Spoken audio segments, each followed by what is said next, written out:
দিগদৰ্শন প্ৰকাশনে 2003 চনৰ জুলাই মাহত জন্মগ্ৰহণ কৰাৰ পৰাই অবিৰতভাৱে দিগদৰ্শন প্ৰকাশনৰ নিয়মীয়া আলোচনী দিগদৰ্শন জ্ঞানজ্যোতি যৌৱন অনন্য নিয়মিকে প্ৰকাশ হৈ অহাৰ লগতে দৈনিক সংবাদ ডিজিটেল আৰু দৈনিক সংবাদ কাকতো দিগদৰ্শন প্ৰকাশনৰ উদ্যোগতে চলি আছে আৰু দিগদৰ্শন প্ৰকাশনে চাওঁতে 24টা বছৰ গৰকি ইতিমধ্যে 25 বছৰত পদাৰ্পণ কৰিলে। আমি এই সভাখনত অসমৰ শদিয়াৰ পৰা ধুবুৰীলৈ থকা দিগদৰ্শনৰ শুভাকাংক্ষীসকলক আমি বিভিন্ন সন্মানেৰে সন্মানিত কৰিলোঁ।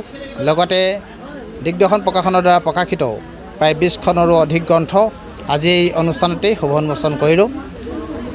দিগদৰ্শন প্ৰকাশনৰ এই অবিৰত যাত্ৰাত সকলো ৰাইজৰ সহযোগিতা আৰু কাম্য এয়াই। 2003 চনৰ 4 জুলাইত দিগদৰ্শন প্ৰকাশন প্ৰতিষ্ঠা হৈছিল পশ্চিম যোৰহাটত আৰু ভকত প্ৰমোৱা সত্ৰীয়া গাঁৱত মুখ্য কাৰ্যালয় আছে। এই দিগদৰ্শনৰ জৰিয়তে এতিয়ালৈকে প্ৰায় 10,000ৰো অধিক লেখকৰ গ্ৰন্থ প্ৰকাশ পাইছে। আজি 24 বছৰ সম্পূৰ্ণ হৈছে। আগন্তুক বৰ্ষটো ৰূপালী জয়ন্তী বৰ্ষ হিচাপে পালন কৰা হ'ব আৰু আজি এই অনুষ্ঠানটোত ভালেকেইগৰাকীক সন্মান জনোৱাৰ লগতে বঁটা প্ৰদান কৰা হৈছে। 20খনৰো অধিক গ্ৰন্থ প্ৰকাশ কৰা হৈছে।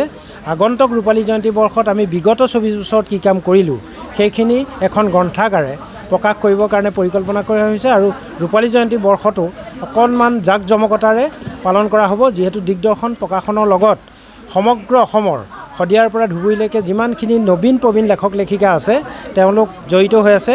আৰু দিগদৰ্শন প্ৰকাশনে কেৱল গ্ৰন্থ প্ৰকাশেই নহয়, 6খনকৈ আলোচনী 2খনকৈ বাতৰি কাগজ নিয়মীয়াকৈ প্ৰকাশ কৰি আহিছে। আগন্তুক সময়তো ৰাইজৰ সহায় সহযোগিতাত এই দিগদৰ্শন প্ৰকাশন অসমৰ ভিতৰত এটা জাকত জিলিকা প্ৰকাশন হিচাপে গঢ়ি তুলিবলৈ চেষ্টা কৰা হ'ব। লুই চন্দিকৈ নাজিৰা কলেজৰ শিক্ষা বিভাগৰ সহযোগী অধ্যাপিকা তথা উপাধ্যক্ষা পদত অধিষ্ঠিত হৈ আছোঁ। আজি দিগদৰ্শন প্ৰকাশন গোষ্ঠীৰ দ্বাৰা মোৰ প্ৰবন্ধ সংকলন চিন্তা প্ৰবাহ উন্মোচন কৰা হ'ল। তেখেতসকলক মই ধন্যবাদ জনাইছোঁ। এই গ্ৰন্থখনত যিকেইটা প্ৰবন্ধ প্ৰকাশ কৰা হৈছে এইখিনি বিভিন্ন বাতৰি কাকত আলোচনী আৰু অনতাৰ কেন্দ্ৰৰ যোগেদি সম্প্ৰচাৰিত আৰু প্ৰকাশ হৈছিল আৰু সেইখিনিকে লগ লগাই মই সংকলনখিনি প্ৰকাশ কৰিলোঁ।